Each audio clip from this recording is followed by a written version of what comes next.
Okay, so I realize I'm late to the party, as in, this party with the Razer Huntsman Mini, but, everyone else is reviewing the linear version because that's the one they got. Well, the one I ended up getting at the store was the clicky version, and I don't see too many videos on that one, so let's check it out.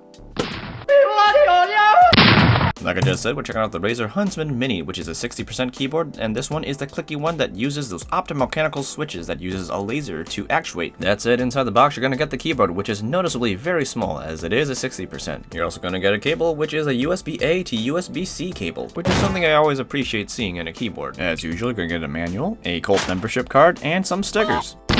Regarding the build of the keyboard, it is a very light keyboard that utilizes a floating key design. The top plate is made of metal, and the rest of the case is made of plastic, which explains why it feels very light, making it very ideal for travel. Unfortunately, the lightness also makes it feel less premium and even cheap. On the bright side, Razer has chosen to use PBT plastic for their keycaps, unlike their ABS plastic ones from the past, which shined very easily. They're also double shot, allowing those legions to be very durable and not scratch away over time. The finish on bottom could be done a little bit better, as you can tell where they've been cut off from the runner, with the plastic sticking out so far that any Gundam builder would cry looking at it. Luckily, this is only on some of the keycaps, but at the price I'm paying, I was expecting a little bit more. Regardless, Razer is stepping in the right direction by giving us double-shot PBT plastic keycaps, something we can probably expect to see on their later boards from now on. Back to the main board itself, you won't find any Razer green logos or snakes anywhere. You'll just have Razer's name in the front, but you can't expect Razer to have no flash, so if you look at the bottom, you'll find their slogan covering the entire bottom of the case, which I personally think looks really nice when shown in light. As for the rest of the bottom of the keyboard, you'll find 4 rubber feet to keep the keyboard in place, a slot for the USB-C cable, which can not only accommodate its own cable that it comes with, it can also fit almost any other USB-C cable that you own due to the sheer size of the slot opening, which is another step in the right direction for Razer, as they've had a history of using rather proprietary slot holes for universal cables, something they still unfortunately do on their mice today. Finally, on the bottom, you'll also get some 2-step height adjusters, allowing you to raise your keyboard from its nearly flat angle to 6 degrees, or even 9 degrees. Being a 60% keyboard, any of the missing keys have now become secondary functions, which are now printed on the side of the keycaps, allowing the keyboard to be very compact and giving you the bare essentials of what you need on a keyboard. 60% typically lack dedicated arrow clusters, so every company has to have a different method of implementing them as secondary functions. For the Huntsman Mini, it seems by design that you would press the FN key with your pinky to activate the IJKL arrow cluster. The idea is that you would use a little nub on the J key to find the arrow cluster by feel. Even then, it would still take some time to get used to, as it doesn't really come to you naturally, and it will take a bit of practice before you get more efficient at doing this motion. Being a mainline Razer product, you are definitely going to get some very nice RGB lighting, which you can customize in the Razer Synapse software. The lighting is still very vibrant and bright despite having to shine through PBT plastic keycaps, which don't shine as bright as ABS keycaps. So Razer probably took a lot of time to make sure that these keycaps shined light through very well. They also have equipped every single switch on their keyboard with very large, bright LEDs, which definitely attributes to the very bright, vibrant colors as well as the increased FPS rates that you're gonna get when you play games. Anyway, let's talk about the switch, which is of a different design than your typical MX switch, due to the fact that it uses a laser to actuate. Something I've noticed about the switch is that its design calls for each one to have a stabilizer, but even then the switch is very wobbly, which does affect the typing experience, but just a little bit. Due to the design of the switches, every single switch has stab rattle, and if you shake the board, you can tell that the stabilizers aren't exactly firm in their place.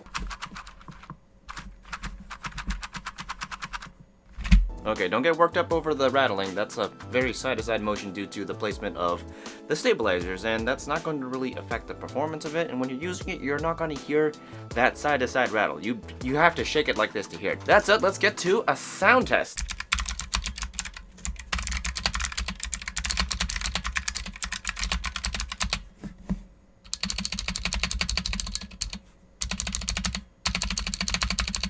Honestly, not the best sounding clicky keys I've ever heard in my life, but maybe if we put foam in the keyboard, it'll sound better. Let's give it a shot. Now, of course, to do that, we're gonna have to crack this baby open, and there's a lot of screws for you to unscrew, and you're going to have to remove some of the keys to reach some of them. But once the screws are off, the case should come right up, revealing a very empty case, which explains that hollow reverb I'm hearing when I type. Onto the PCB, besides the switches, the stabs are also very unusual in design, and I can't exactly cover them with foam unless it's very thin, otherwise I would prevent them from bottoming out, so do bear that in mind. As for the switch designs themselves, the springs are all revealed, which means I can technically probably lube all of them, as there was a very bad spring ping when I was typing on it that I didn't like, but I'm not going to because I do run the risk of messing with the laser actuation system, and it'd be an extreme hassle just to try to take these apart and possibly break them, which means all I can do is put foam into this guy, which I still have to poke holes for all the screws as well as make some space for all the stabilizers so that they don't get blocked. But once you got it all done, this is how it's going to sound.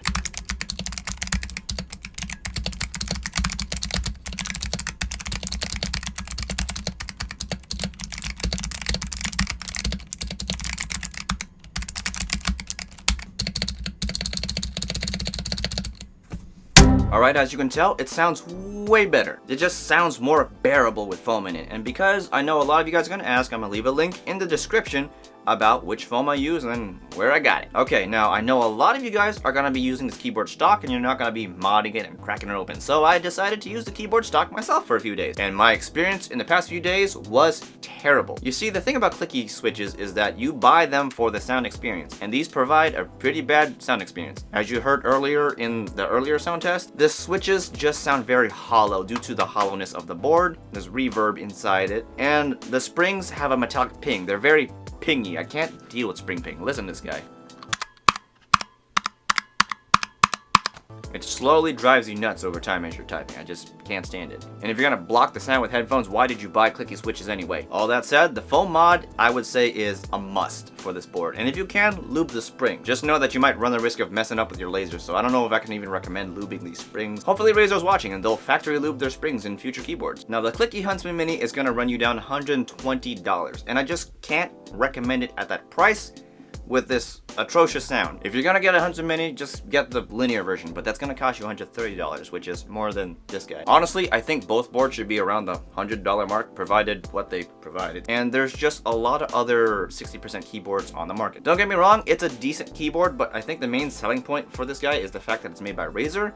And because of that, you have a really nice RGB integration when you play games. It's just really neat effects. But if you don't really care for RGB effects and stuff, I just can't recommend the Razer Huntsman Mini. There's just other cheaper boards that would perform like equally as well as this guy. And you'd probably be equally as happy playing with like a board that costs way less. The switches when you play games don't really make too much of a difference, honestly. I didn't really notice a difference. Also, most other 60% boards will be using more standard Cherry MX switches, so if anything goes wrong with them, you can swap them out. Yes, these switches are touted to last longer and whatnot, but if they fail, they fail, and it's going to be hard to find replacement switches for them. So do keep that in mind. While making a 60% board is a step in the right direction for Razer, I just was expecting a lot more, considering that these switches have been out for a while and they've had time to make some improvements, which they have, at least to the linear version. For the clicky ones, they honestly let me down. Hopefully in the next version for the Huntsman Mini, it'll fix a lot of these problems. Anyway, I hope this has helped you guys in any way, shape, or form. Like and subscribe if you liked the video. If you hated it, well, there's that dislike button right there. You can press that if you want it. I don't care. It's